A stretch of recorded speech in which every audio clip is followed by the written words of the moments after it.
లక్ష్మి మీ కూతురు అమ్మగారు. నిజానికి లక్ష్మి దరిద్రం కాదమ్మగారు, మన అదృష్టం. 24 గంటల్లో మీ బిడ్డని ఎక్కడని వెతకాలని చాలా భయపడ్డాను. కానీ మీరేమని గొడవ స్టార్ట్ చేశారో కానీ అదంతా మన మంచిగా అయిందమ్మగారు.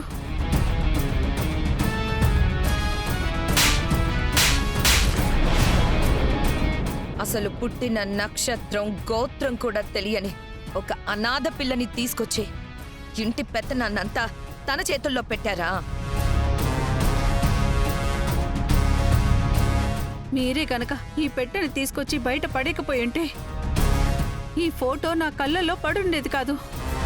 ఈ నిజం ఇంత త్వరగా తెలిసుండేది కాదు.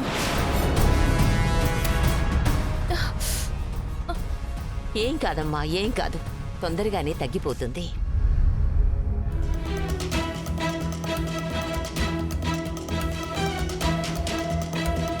మధుసూదన్, నువ్వింకా శ్రీలక్ష్మిని భార్యగా అంగీకరించలేదా?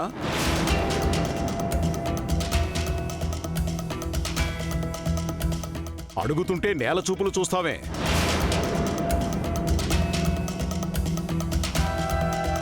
బాబు మధుసూదన్, ఇలాంటి అమ్మాయి దొరకడం నీ అదృష్టం, ఈ కుటుంబం అదృష్టం. నువ్వు ఎలాంటి అమ్మాయిని భార్యగా ఊహించుకున్నావో నాకు తెలియదు, కానీ ఈ అమ్మాయిని కాదంటే మాత్రం నీ అంత దురదృష్టవంతుడు ఎవ్వరూ ఉండరు.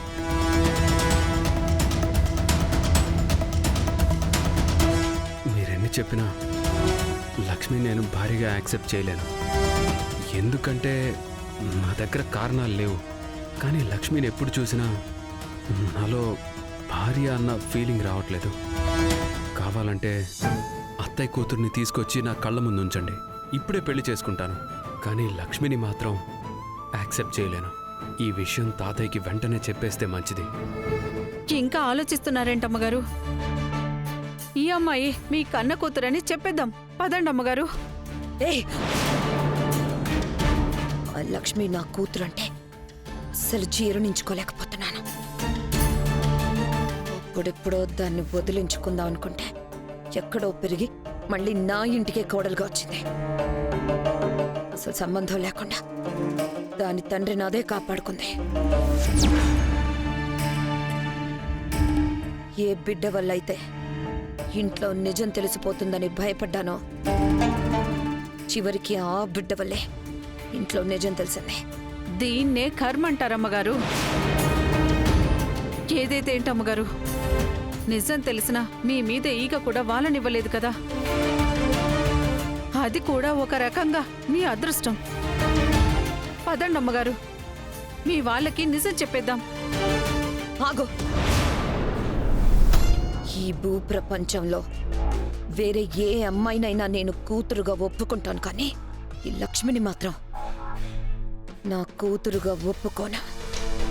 అదేంటమ్మగారు అలా అంటున్నారు? అవును, ఈ లక్ష్మిని నా కూతురిగా యాక్సెప్ట్ చేయలేను. కావాలంటే లక్ష్మి వయసున్న ఒక అనాథని వెతికి తీసుకొద్దాం, కానీ ఈ నిజం మాత్రం బయటపడ్డానికి వీల్లేదు. అమ్మగారు, వాళ్ళిచ్చింది మనకు 24 గంటలే. ఈ కొద్ది సమయంలో లక్ష్మి లాంటి అమ్మాయిని ఎక్కడ వెతకాలి, ఎలా తీసుకురావాలి? అదంతా అయ్యే పనిలా అనిపించట్లేదమ్మగారు. ప్రయత్నించకుండానే అయ్యే పనిలాగా అనిపించట్లేదు అని డిసైడ్ అయిపోతే ఎలా చెప్పు? పద ప్రయత్నిద్దాం. వద్దమ్మగారు, మీరు పంతానికి పోయి నన్ను ఇరకాటంలో పెట్టకండి. నాకు ఒక కుటుంబం ఉంది. వాళ్ళు నన్ను నమ్ముకొని బతుకుతున్నారు. 24 గంటల్లో మీ బిడ్డని అప్పగించకపోతే మీ అన్నయ్యలు చెప్పినట్టు నన్ను కటకటాల పాలు చేయొచ్చు. మీ నాన్నగారు చెప్పినట్టు నన్నే లేకుండా చేయొచ్చు. నేనంత రిస్క్ చేయలేనమ్మగారు. నేను ఈ నిజాన్ని మీ నాన్నగారికి చెప్పేస్తాను. హే, ఆగవే. ఆగు. చెప్తుంటే అర్థం కావట్లేదా? నాకు పరిస్థితి రావడానికి లక్ష్మి ఒక కారణమైతే మరో కారణం నువ్వు. ఎంతకాలం నువ్వు అడిగినప్పుడల్లా నీకు డబ్బిచ్చింది నన్ను నేను కాపాడుకోవడానికి కానీ నిన్ను పోషించడానికి కాదు. వాళ్ళు నిన్ను ఏదో చేస్తారని భయపడుతున్నావంటే నిన్ను నేనేమీ చేయలేనని అనుకుంటున్నావా? నా ప్రాణం పోయే వరకు వస్తే ముందు నీ ప్రాణం తీస్తా.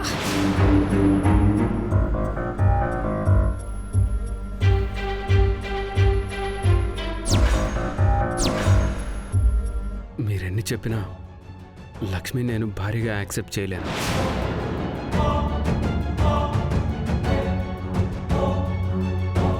ఎందుకంటే నా దగ్గర కారణాలు లేవు.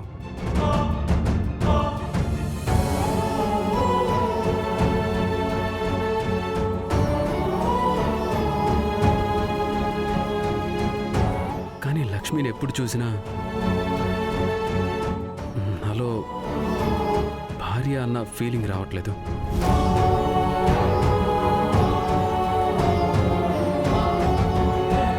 కావాలంటే అత్తయ్య కూతుర్ని తీసుకొచ్చి నా కళ్ళ ముందు ఉంచండి, ఇప్పుడే పెళ్లి చేసుకుంటాను.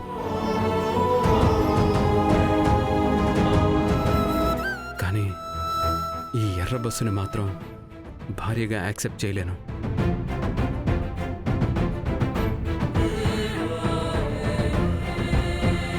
ఐఎమ్ సారీ ఎర్ర బస్సు.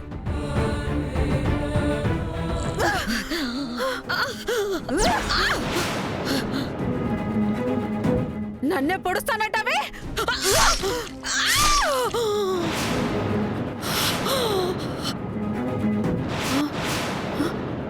అమ్మ లక్ష్మి,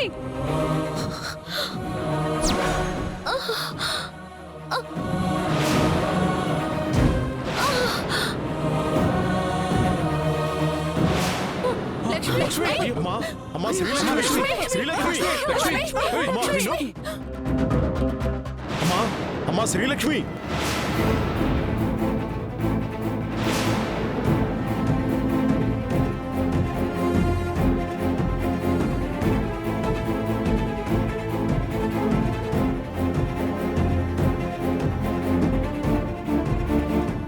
లక్ష్మి, శ్రీలక్ష్మి.